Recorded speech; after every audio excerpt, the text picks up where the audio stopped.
Mr. Speaker, I beg to move that this House congratulates our Team Singapore Olympians and Paralympians, in particular Ms. Yip Pin Xiu, our 5-time Paralympic gold medalist, for their achievements at the 2020 Tokyo Olympic and Paralympic Games. Mr. Speaker, sir.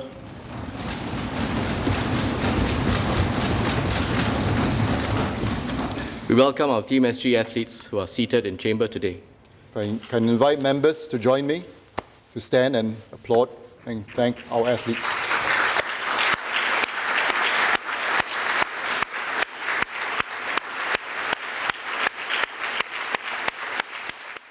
I'm very happy to announce that we intend to create a new President's Award for Inspiring Achievement and to make the inaugural presentation of this award to Pin Xiu.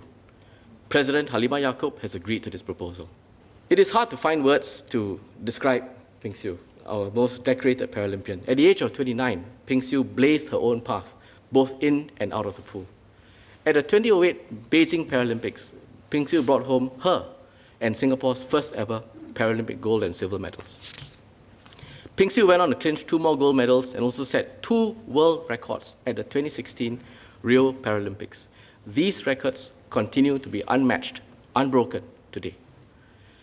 This year, she dominated the pool again, defending her title in the women's S2 50 meters and 100 meters backstroke events with some rather devastating performances.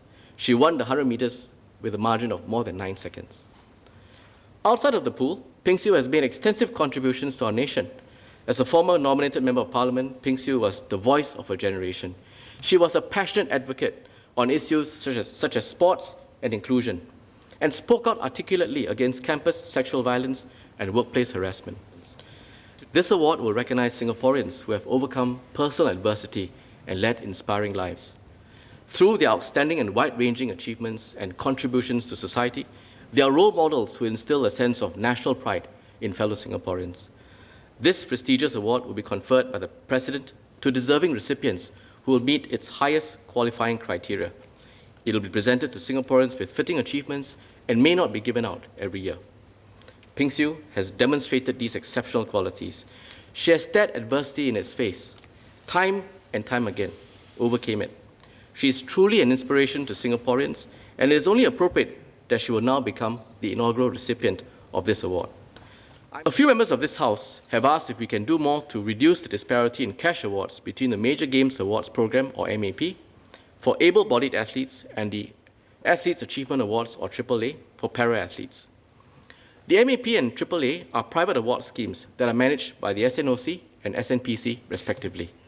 The difference in cash quantums does not reflect how government values our para-athletes vis-à-vis our able-bodied athletes. In our eyes, they are all Team Singapore athletes, and each athlete, able or disabled, has his or her own intrinsic value, which we value, recognize, and appreciate. SNPC is working on enhancing the cash awards for para-athletes in major games. They have already had discussions with a few entities to do so, and I've also discussed these efforts with President of SNPC, Prof. Teo Koh, on several occasions, and will continue to support their engagement with corporate entities and private funders towards this objective. SNPC will announce the outcome of their efforts in due course. Now I have a call for action. Now, as Singapore strives to become more inclusive, and as Singaporeans ask for more parity, they speak up, are more articulate about inclusion, and they want more equality amongst differently abled sports talent, it is time to bite the bullet to change the game. Don't wait for the Paris Games in 2024, in a few years' time, to revive this conversation and debate again. Let us start to rewrite the headline of the past decades. As an Olympian myself, the chance to earn that invitation to compete for the glory of our flag, our nation Singapore, is something that can never be taken away.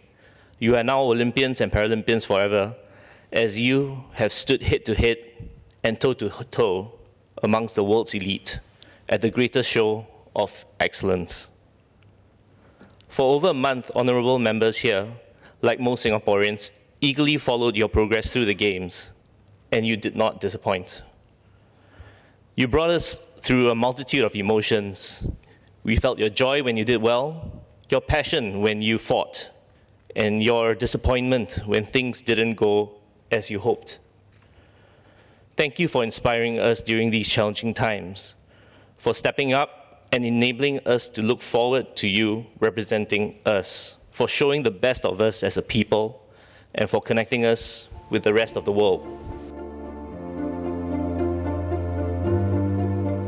The government has announced that the GST rate increase will take place sometime during 2022 to 2025. This remains unchanged, and we will continue to consider all factors, including our fiscal needs, as well as the prevailing economic conditions, in deciding on the timing of the GST rate increase. I'm unable to reveal what we are thinking about now. I think that would be premature, and I don't want to preempt the budget next year. But obviously, we are continuing to consider all options to address, as I said, number one, wealth inequalities, income and wealth inequalities, and number two, what more we can do to support SMEs.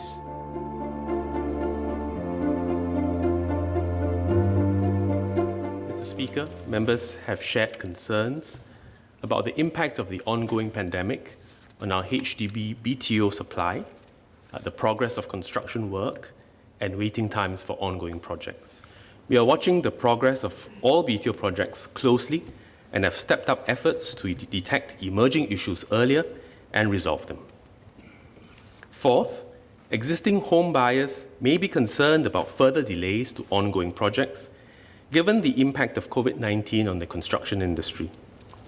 With tightened border controls over foreign workers, disruptions in the supply of building material, and stringent worksite public health measures, there have been manpower and material shortages and a slowdown in work, which have affected public and private construction projects. To try to mitigate the pandemic's impact on our public housing program, HDB has rolled out extensive assistance to help contractors complete ongoing projects in a timely manner. To tackle manpower shortages, HDB has worked with firms to safely recruit workers from various countries and co-share the increase in manpower costs. HDB has also worked with contractors to explore ways to speed up construction without affecting safety and quality.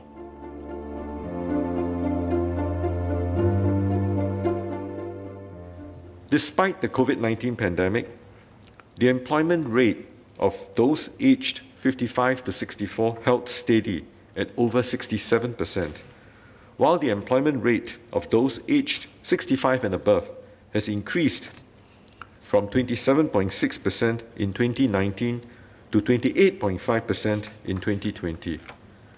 This is comparable to the average of the top 3 OECD countries. The re-employment offer rates among eligible private sector resident employees who wished to continue working have also remained high at well over 90% in 2020.